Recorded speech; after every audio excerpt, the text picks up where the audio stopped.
நம்ம ஏன் over think நைட்டில் பண்ணுறோம்? நீங்கள் இதை எப்பயாவது நோட்டீஸ் பண்ணியிருக்கீங்களா? யூஸ்வலாக நமக்கு நைட்டில் தான் ஓவர் திங்க் ஜாஸ்தியாக வரும். அதுவும் நம்ம எப்படா தூங்கலாம் அப்படின்னு நினைக்கும்போது நம்ம மைண்ட் நம்மக்கிட்ட நிறைய விஷயத்த ஷேர் பண்ணுறதுக்காக ரெடியாக இருக்கும். நிறைய தாட்ஸ் ஓடிட்டே இருக்கும். இதனால் நமக்கு ஒரு பீஸ்ஃபுல்லான ஸ்லீப் அப்படின்றது இல்லாமல் போகும். நம்ம மைண்ட் ரொம்ப பாரமாக இருக்க மாதிரி ஃபீல் ஆகும். Let's understand. அண்ட் இது ஏன் நடக்குது? இதை ஸ்டாப் பண்ணுறதுக்கு எதுவும் வே இருக்கா அப்படின்னு பார்க்கலாமா? Hi, I'm Jacintha and welcome to சைவியோரா. ஹாய், இங்கே நான் சைக்காலஜியை சிம்பிள் அண்ட் ஈஸியாக உங்கள் கூட ஷேர் பண்ண போகிறேன். ஸோ இது மூலயமா உங்களுக்கு யூஸ்ஃபுல்லாக இருக்கும்னு நம்புகிறேன். அண்ட் வாங்க போகலாம். டூரிங் த டே டைமில் நம்ம ஒர்க், அப்புறம் ஃப்ரெண்ட்ஸோட, அப்புறம் ஃபேமிலியோட, அப்புறம் ஒர்க் ப்ளேஸில் இருக்கிறனால நம்ம பிஸியாக இருக்கும். ஸோ அதனால் நம்ம தாட்டுக்கு அந்த அளவுக்கு நம்ம ஸ்பேஸ் கொடுக்க மாட்டோம் திங்க் பண்ணுறதுக்கு.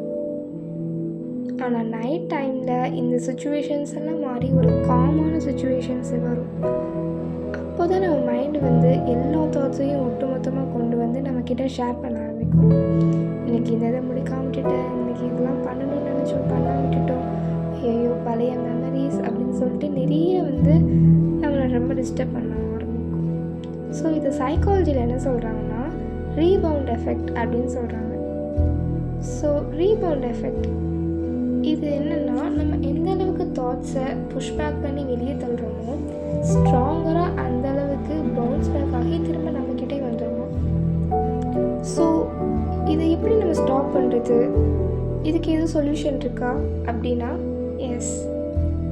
ஸோ நீங்கள் தூங்க போகிறதுக்கு முன்னாடி ஒரு நோட் பென் எடுத்து வச்சுக்கோங்க.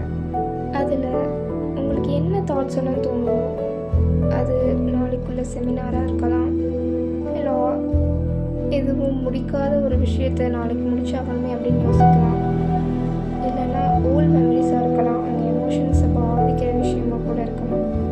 எதுவாக இருக்கட்டும் எல்லாத்தையுமே நோட் பெனில் எழுதி வைங்க. இது பண்ணுறதுனால நமக்கு என்ன யூஸ் அப்படின்னு நினைக்கிறீங்களா?